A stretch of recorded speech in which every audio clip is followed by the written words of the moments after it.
जय श्री परशुराम। मेरे ब्लॉग में आपका स्वागत है दोस्तों। प्लीज मेरे चैनल को सब्सक्राइब, लाइक, शेयर, कमेंट्स करके अपना सपोर्ट जरूर दें। अब मैं आपको परशुराम के जन्म के अज्ञात रहस्य की पूरी कथा सुनाती हूँ। धन्यवाद। महर्षि जमदग्नि और रेणुका के पुत्र भगवान परशुराम को विष्णु के छठे अवतार के रूप में जाना जाता है। उनका जीवन भारतीय पुराणों और महाकाव्यों में अद्भुत घटनाओं से भरा हुआ है। परशुराम एक ऐसे योद्धा थे जिन्होंने क्षत्रिय वर्ग के अत्याचारों से त्रस्त होकर कई बार पृथ्वी को क्षत्रिय विहीन किया। उनके जन्म, उनके कार्य और उनके फरसे की प्राप्ति से लेकर विष्णु अवतार होने तक की कथा अत्यंत रोचक और गूढ़ है। आइए उनकी कथा को विस्तार से समझें। परशुराम के पिता महर्षि जमदग्नि एक प्रसिद्ध ऋषि थे और भृगु वंश से थे। वे एक अत्यंत विद्वान और तपस्वी ऋषि थे। उनकी पत्नी रेणुका अत्यंत पतिव्रता और तेजस्विनी थी। रेणुका राजा रेणुक के कुल की थी। महर्षि जमदग्नि और रेणुका ने अपने तप और त्याग से जीवन व्यतीत किया और एक साथ अत्यंत साधु जीवन व्यतीत किया। परशुराम का जन्म का अज्ञात रहस्य। परशुराम का जन्म एक विशेष कारण से हुआ था। जब पृथ्वी पर क्षत्रियों ने अत्याचार बढ़ा दिए और वे अपनी शक्ति का दुरुपयोग करने लगे, तब देवताओं ने भगवान विष्णु से प्रार्थना की। क्षत्रियों के दमन और धर्म की पुनः स्थापना के लिए भगवान विष्णु ने अपना छठा अवतार लिया। विष्णु ने ऋषि जमदग्नि के घर परशुराम के रूप में जन्म लिया। परशुराम को ये नाम इसलिए मिला क्योंकि उनके हाथ में परशु फरसा था, जो उनके प्रिय अस्त्र था। परशुराम का जन्म मुख्य रूप से धर्म की स्थापना और अधर्म का नाश करने के लिए हुआ था। क्षत्रियों ने अपनी शक्ति का दुरुपयोग करके ब्राह्मणों और अन्य वर्गों पर अत्याचार करना शुरू कर दिया था। भगवान विष्णु ने परशुराम के रूप में जन्म लेकर इस अत्याचार का अंत किया। महर्षि जमदग्नि अपने तप और साधना के कारण एक शक्तिशाली योगी थे। एक दिन जब उनकी पत्नी रेणुका ने एक गंधर्व का जल में प्रतिबिंब देखकर क्षणिक मोह का अनुभव किया, तो महर्षि जमदग्नि को क्रोध आया। उन्होंने अपने पुत्रों को आज्ञा दी कि वे अपनी मां का वध कर दें। परशुराम ने पिता की आज्ञा का पालन किया और अपनी माता का सिर काट दिया। जब महर्षि जमदग्नि का क्रोध शांत हुआ और वे परशुराम की आज्ञा पालन से संतुष्ट हुए, तब उन्होंने परशुराम को वरदान मांगने को कहा। परशुराम ने अपने माता पिता को पुनर्जीवित करने का वरदान मांगा और माता रेणुका को पुनः जीवनदान मिला। परशुराम का पृथ्वी को क्षत्रिय विहीन करने का कारण अत्यंत महत्वपूर्ण है।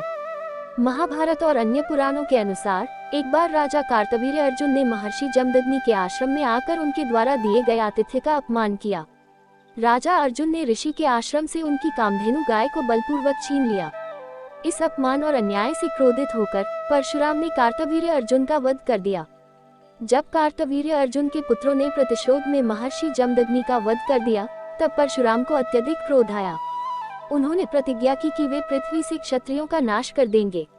उन्होंने 21 बार पृथ्वी को क्षत्रिय विहीन किया और यह सुनिश्चित किया कि कोई भी क्षत्रिय अधर्मी न रहे।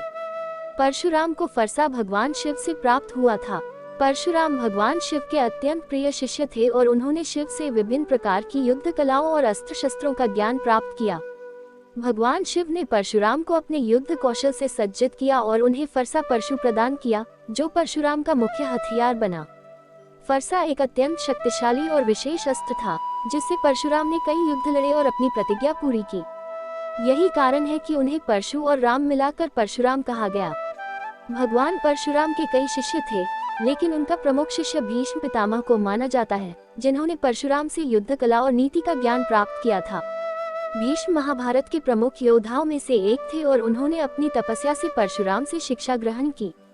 शिव धनुष का दान परशुराम ने राजा जनक को किया था। ये वही धनुष था जिसे भगवान राम ने सीता स्वयंवर में तोड़ा था। राजा जनक के पास ये धनुष परशुराम के आशीर्वाद से आया था और यह एक अत्यंत शक्तिशाली धनुष था जिसे केवल महायोगी या अद्वितीय योद्धा ही उठा सकते थे। परशुराम को भगवान विष्णु का छठा अवतार माना जाता है। उन्होंने अपने जीवन का हर कार्य धर्म की रक्षा और अधर्म के नाश के लिए किया। पृथ्वी पर जब भी अत्याचार बढ़ा, परशुराम ने अपने फरसे का प्रयोग करके अत्याचारियों का नाश किया। वे ब्राह्मण योद्धा के रूप में विख्यात हैं, जो अपने तेज और शक्ति से क्षत्रियों को परास्त करते रहे। विष्णु के अन्य अवतारों की तरह परशुराम का अवतार भी एक विशेष उद्देश्य के लिए हुआ था, धर्म की पुनः स्थापना और अधर्मियों का विनाश। उनकी शक्ति और विद्या का स्रोत भगवान विष्णु की कृपा और शिव की शिक्षा थी। परशुराम को चिरंजीवी अमर माना जाता है। ऐसा कहा जाता है कि जब तक कलियुग रहेगा, तब तक परशुराम इस पृथ्वी पर मौजूद रहेंगे। वे वर्तमान में भी तपस्या में लीन हैं और जरूरत पड़ने पर अपने भक्तों की सहायता करते हैं। महाभारत के समय भी परशुराम ने अपनी उपस्थिति दी थी, जब वे कर्ण को शिक्षा देने के बाद उसे श्राप देते हैं कि वह अपने सबसे महत्वपूर्ण समय पर अपना सारा ज्ञान भूल जाएगा। भगवान परशुराम का जीवन और उनके कार्य अद्वितीय हैं। उन्होंने अपने फरसे से अधर्मियों का संहार किया और धर्म की स्थापना की। उनके जीवन की हर घटना एक महत्वपूर्ण संदेश देती है। परशुराम के जीवन का प्रत्येक पहलू हमें धर्म, सत्य और न्याय के मार्ग पर चलने की प्रेरणा देता है। धन्यवाद।